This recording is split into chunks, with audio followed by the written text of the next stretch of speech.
मुझे दुख के साथ कहना पड़ता है कि जहां मोदी जी ने एक विकास की कहानी, एक विकास की एक यात्रा को आगे बढ़ाया, वहीं झारखंड को हेमंत सोरेन की सरकार ने हर तरीके से पीछे धकेलने का काम किया। तो ये झारखंड मुक्ति मोर्चा और कांग्रेस की सरकार मिलकर के सरकारों ने इसको करके दिया है, यह भी हमको समझना चाहिए। आज आकंठ भ्रष्टाचार में डूबी हुई ये हेमंत की सरकार है, ये झारखंड मुक्ति मोर्चा की सरकार है। आज ये तुष्टीकरण में लगी हुई सरकार है, अपीजमेंट में लगी हुई सरकार है और कानून व्यवस्था चरमरा गई है। एक तरीके से कानून को तोड़ने वालों का साथ देने का काम वर्तमान सरकार कर रही है, यह भी हमको ध्यान में रखना चाहिए। क्या ऐसी सरकार चाहिए आपको? ऐसी सरकार चाहिए आपको? मैं पीछे से सुनना चाहता हूं, ऐसी सरकार चाहिए क्या?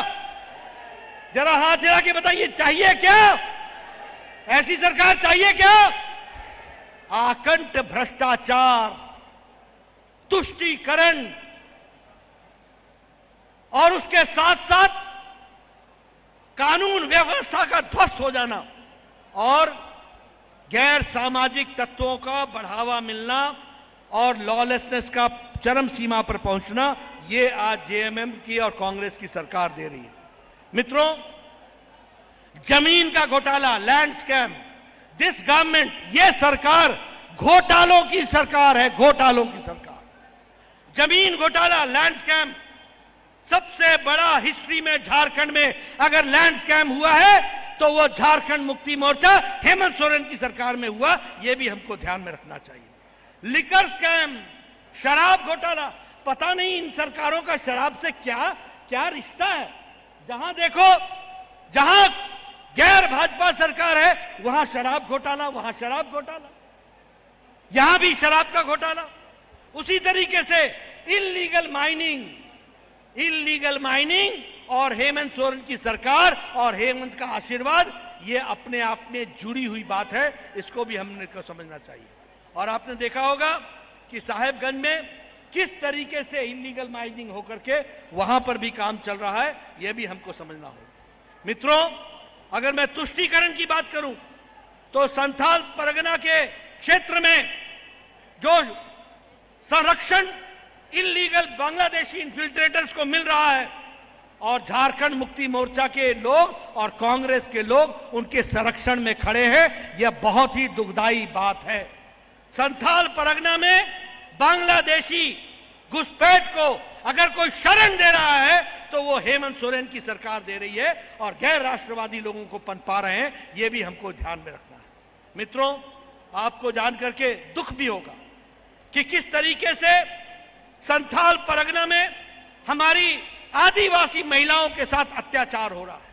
संथाल परगना में किस तरीके से आदिवासी महिलाओं का शोषण हो रहा है और यह शोषण सरकार की देखरेख में हो रहा है। मैं पूरी जिम्मेवारी के साथ बोलना चाहता हूं, सरकार की देखरेख में हो रहा है।